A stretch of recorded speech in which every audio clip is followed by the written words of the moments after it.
Hello and how are you all doing? Welcome back. We've got a little video here, going to go over the gear stick and shifter. Now, just for you guys, you can see what I'm using. This is my SHH. You can see where it's been mounted to the rig. I've had to take it off the rig to be able to show you, because where the rig is, the shifter's on the inside between the rig and the wall. I'll never get a camera in there to be able to clearly show you. Now, you can see that when set with the switch down here, this will enable you to do H pattern or sequential. So in H pattern, you can go through the gears as you would normally, of which then, if you just want to be able to do sequential gearbox, flick up, push and twist. So once you've pushed this down and twisted this round, you then, even though it will go side to side, it is then designed to go up and down only. Now again, the resistance you can change. I've got it set quite high because I don't really use sequential on this, but again, I'll try and show you. Down there you can see one of the screws, and on the other side is another, and you tighten the screws down to torque it up, back them off to obviously give you a bit more free play. I've had mine for a while. There's quite a bit of dust in there actually. So I can see it's a 3D printed box, and I've kind of modified the bracket here, put a bit of carbon fibre tape on the back to, because otherwise this will just be bare metal. It's kind of ugly. I've also modified the shifter with this. Didn't quite like the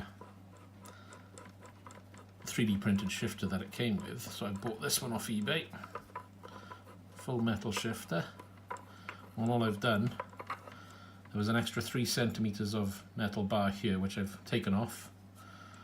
Put some black fabric tape on, one to help with the noise, two because that didn't fit perfectly, and I've made it thicker up the top here, not as thick though, and this bit is stuck on, so I can thread this on and obviously use the shifter as I see fit. Now let me just put this back into the correct mode. This will take a few moments.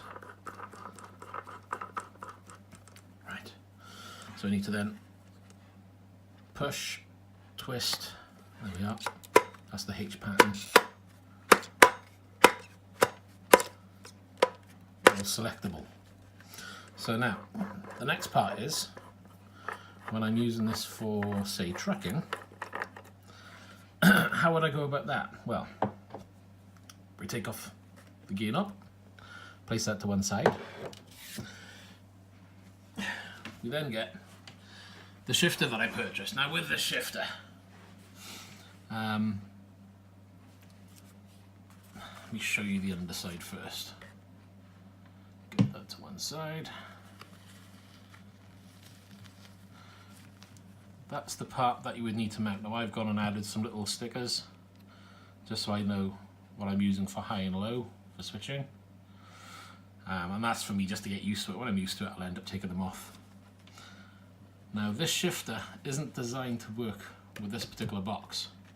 This is designed to work with your Logitech or your Fanatec boxes. So direct fitment is out of the question. However, a little bit of modification, again, a little bit of fabric tape around the area where this sits.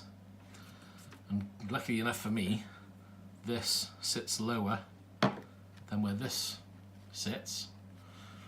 So with that one there, this one sits higher.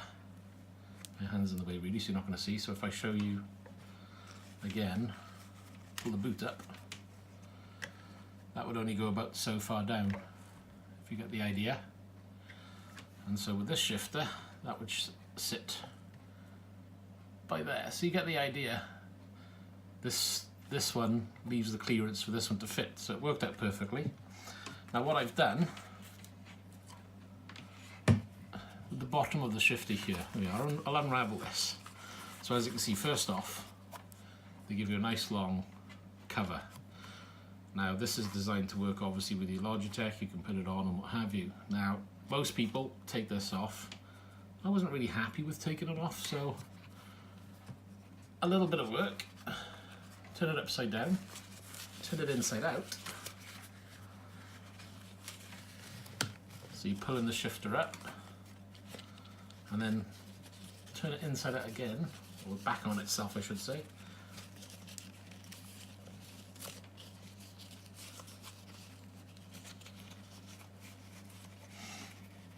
Now then, what you want to do, bring it down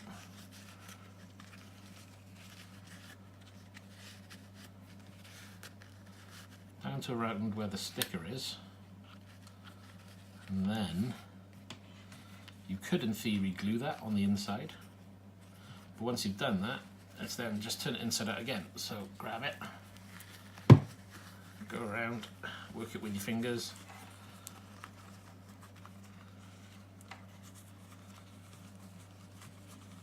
and you do that until you get the right length that you need. Now this obviously may be a bit too long because this is just to show you how I did it.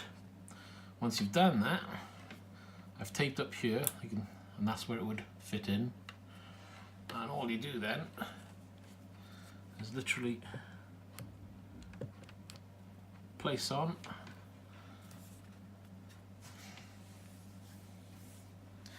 and you would grab a screwdriver. Let me grab one.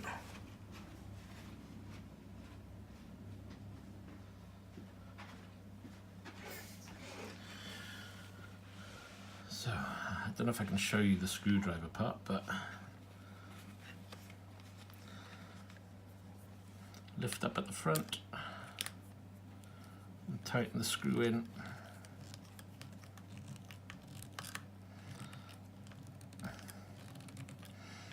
And you want that to be quite firm. Remember, it's only going to go through the fabric. So again, that's mounted, may not be straight, but well, you can adjust that as you see fit, as you can see. And of which then, it's on, you know, if you hold the bar, I can't move that at all. And of course then, use that. And again, what you would do there is obviously get that all plugged in, make sure it's on H pattern, and then assign obviously the relevant gear changes and the relevant switches into your game, ideally ATS or ETS. So that's basically it. That's a quick overview of the gearbox I'm using. So this is the SHH shifter. I believe on its own it retails at around the 80-90 mark. You can buy top plate here, so that's the 8. You can, I think, get a 6 or 7 speed pattern. You can get the sequential pattern. Now for me, this is probably the best bang for buck. You know, there's a definite feel and resistance there.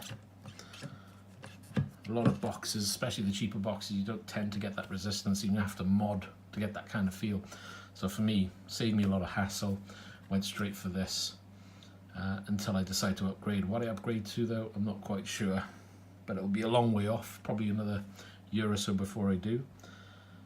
But this will certainly tie me over, and I'll probably end up keeping it as a backup. I certainly recommend anybody to look at this at the price.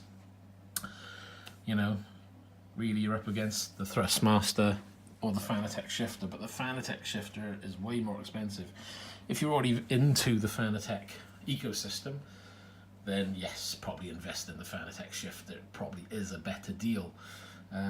But if you're not invested and you're just after a shifter to get you going, then certainly either the Thrustmaster or certainly consider the SHH shifter itself. So there you go. I'll leave that for you to digest. If you have any questions on the SHH shifter or the truck shifter from Almar, this is the man shifter. I may have said that wrong in the last video, I'm not quite sure, I'd have to double check.